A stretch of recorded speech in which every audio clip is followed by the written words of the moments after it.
So it led us to kind of putting together kind of a series of conditions and enablers that we need to be put in place to make the shift towards more reusable beverage systems a success. Because yes, we believe it should be part of the EU strategy. We are committed to increase the number of reusable beverage systems in the EU, but we need kind of a further legislative framework to make it happen under the right conditions.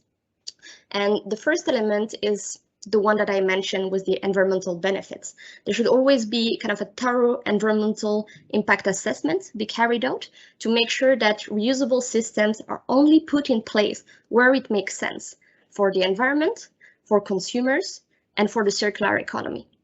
The second point is that we need a collective approach. I mean, for consumers, if we really want to have impact, it doesn't make sense to only have reusable systems for soft drinks. It makes sense for consumers to be used to reusable systems for their cosmetics, for their cleaning products, for the food they purchase. So we really need to make sure that every sector for which there is some reusable potential play a role to achieve more waste reduction. Then we also deeply believe that any action should be taken at the EU level.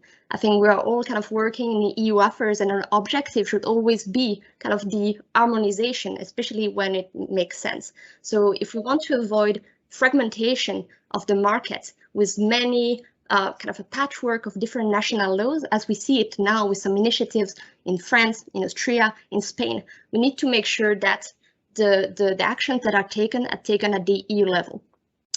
Second element is that when you think about reuse, I'm sure the first idea is the classical kind of refillable bottles.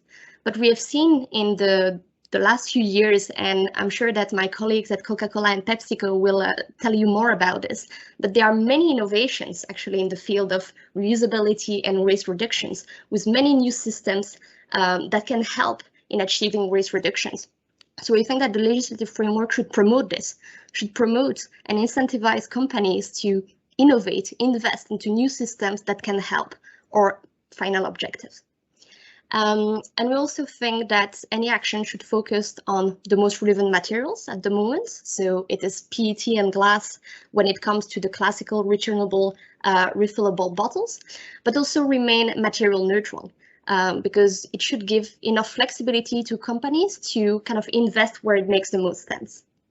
And finally, as I said earlier, given the changes needed, the investment needed, we need to ensure kind of a very smooth transition. So we believe that the decision maker should think about a realistic timing.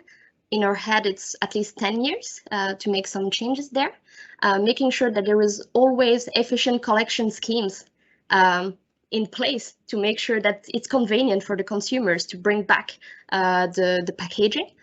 And yeah, also really think and put the consumer kind of at the center of the measures too, making sure that it's convenient, that it's nice for them to use this product, because without the consumer, we'll never have any impact.